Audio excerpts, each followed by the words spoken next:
populismo é um dos termos mais comuns e mais complexos da discussão política. Há quem pense que é um termo circunscrito ao Brasil, à América Latina, mas não, é um termo usado praticamente em todo o mundo, né? Os partidários de uma corrente acusam a outra de ser populista e vice-versa, sempre há uma conotação pejorativa no termo que o caracteriza como um termo de ataque, de crítica. Isso é geral, por toda parte. É muito raro nós vermos um político dizendo eu sou um populista, os outros é que dizem você é um populista. E aí valia a pena, creio que vale a pena nós contarmos um pouco da história deste termo e dar alguns exemplos, né? É óbvio que populismo vem do latim populus, significa alguém que tem simpatia, sincera ou não, pelos menos privilegiados de uma sociedade e que ataca as elites, os poderosos, os gananciosos, que supostamente oprimem esses menos privilegiados. O significado geral é este. Agora, outra característica do termo é que, geralmente, ele significa que se trata de um demagogo, né? de um político insincero, que usa essa suposta dedicação, essa suposta afeição pelos mais pobres, mas em seu próprio proveito, para ganhar votos, para ganhar prestígio. Essas são conotações superficiais que não nos levam realmente a uma boa compreensão do fato. Então, eu vou contar um pouco de história, vou mencionar 2 ou 3 países, para nós situarmos melhor o assunto, né? O termo populismo, de forma alguma, é característico só da América Latina e não tem o mesmo significado de um país a outro, não necessariamente, né? Eu começaria citando o caso da Rússia, onde ele foi especialmente importante no século XIX, né? No século XIX, na Rússia, uma geração de estudantes jovens, vendo aquela pobreza no campo, né? 90% da população do país era constituída por camponeses pobres, extremamente oprimidos, e mesmo depois da suspensão da servidão no meio rural, que aconteceu em 1861, eles continuaram na mesma pobreza. Então, um grupo de estudantes recém-graduados da Universidade de São Petersburgo resolveu ir para o campo, se aproximar dos camponeses pobres e trabalhar entre eles para incutir neles a ideia de superação daquela condição, talvez até por meio de uma revolução, mas não eram ainda violentos, né? Esses estudantes iam para um município daqueles, uma pequena comunidade, e ali se empregavam como professor, ou como administrador local, ou como médico, né? Eles todos acreditavam, isso é muito interessante, eles acreditavam que a comunidade local russa, que se chamava Mir, tinha uma forma de cooperação, de solidariedade, que prefigurava uma futura sociedade socialista. E alguns chegavam a imaginar que era possível pular diretamente da comunidade local, que era o Mir, para um futuro país socialista, sem passar pelo capitalismo. Bom, eles então foram, esse grupo se chamava Terra e Liberdade, né? Eles se atribuíram este nome. Não demorou muito a eles serem presos, né? 90% foram presos, foram punidos e afastados do campo, perderam o contato com o meio rural, sem nenhum êxito, né, no propósito que tiveram.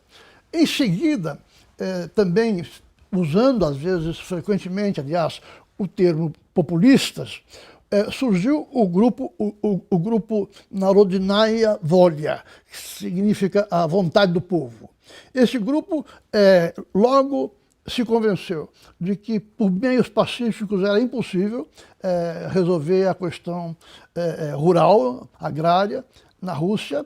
Ele então apelou para o terrorismo, e é bom lembrar que foi nessa época que se inventou a dinamite, né? Então, eles inventaram de fazer pelo menos um atentado espetacular que turbinasse, que de repente sublevasse o país. Então resolveram que iam matar o czar Alexandre II. Primeiro tentaram colocando uma bomba num trem, depois um membro do grupo tentou atingi-lo a bala quando ele saía do jardim do palácio, errou o tiro, mas finalmente conseguiram colocar uma bomba no seu coche, né, na sua pequena diligência, aquele coche daquela época, e aí sim ele foi morto em março de 1881. Vocês podem imaginar o grau de radicalização que isso representou na Rússia daqueles tempos. Foram quase todos exterminados, enforcados, presos com longas sentenças, e o seu principal representante era um anarquista chamado Nechayev, um sujeito de uma extrema crueldade, um assassino perigoso, foi preso na fortaleza de Pedro e Paulo, e lá acabou morrendo vários anos depois.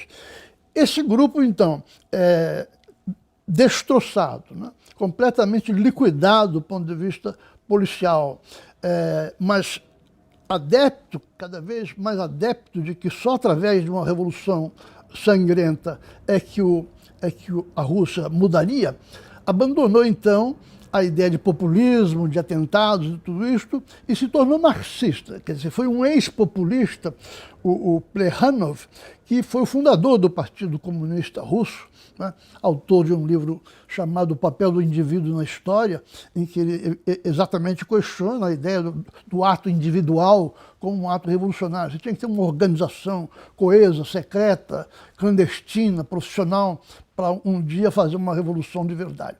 Então vejo que na Rússia o termo não tem nada a ver com o que nós temos no Brasil. Nos Estados Unidos também teve, na virada do século XIX para o século XX, vários momentos, vários grupos que se chamavam a si mesmos, ou eram chamados de populistas.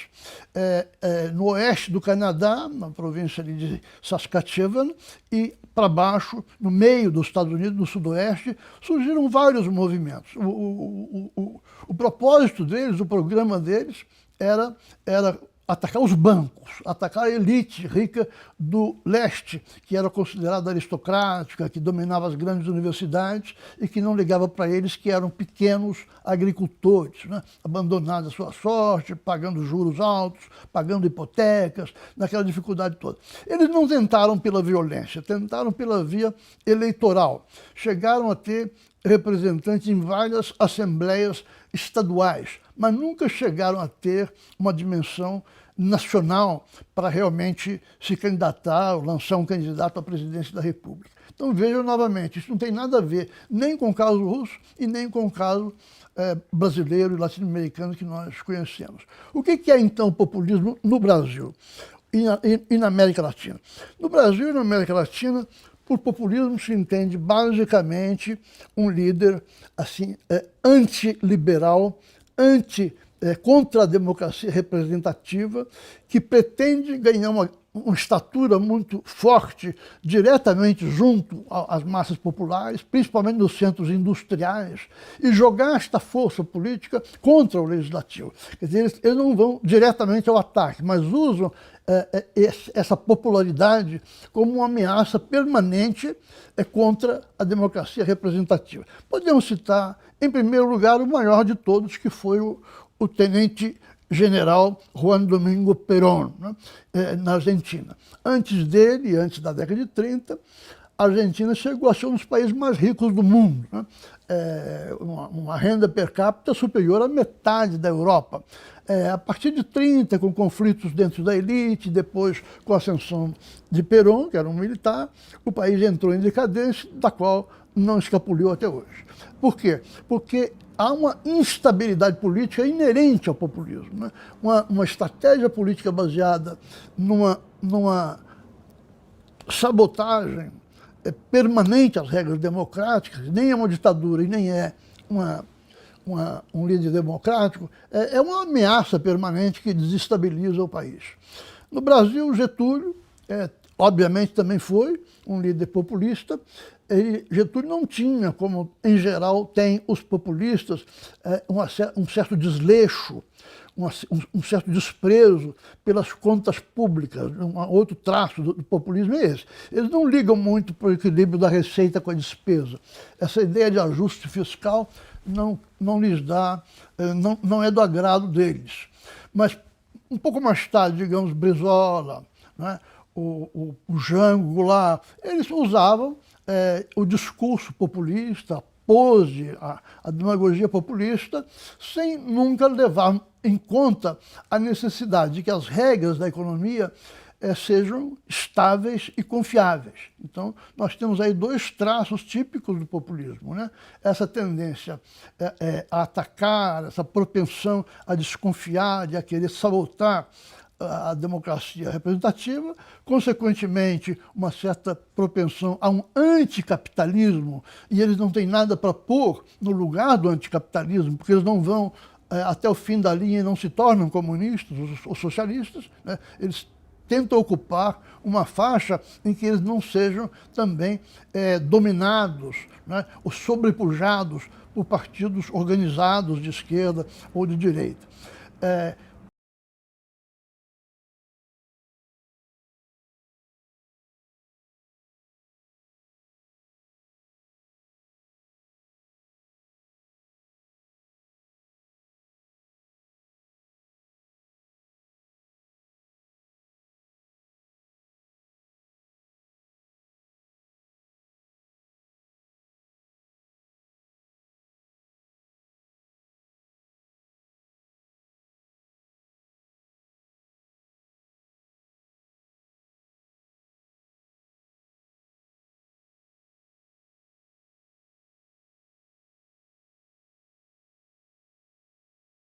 Quando esses personagens ganharam o primeiro plano.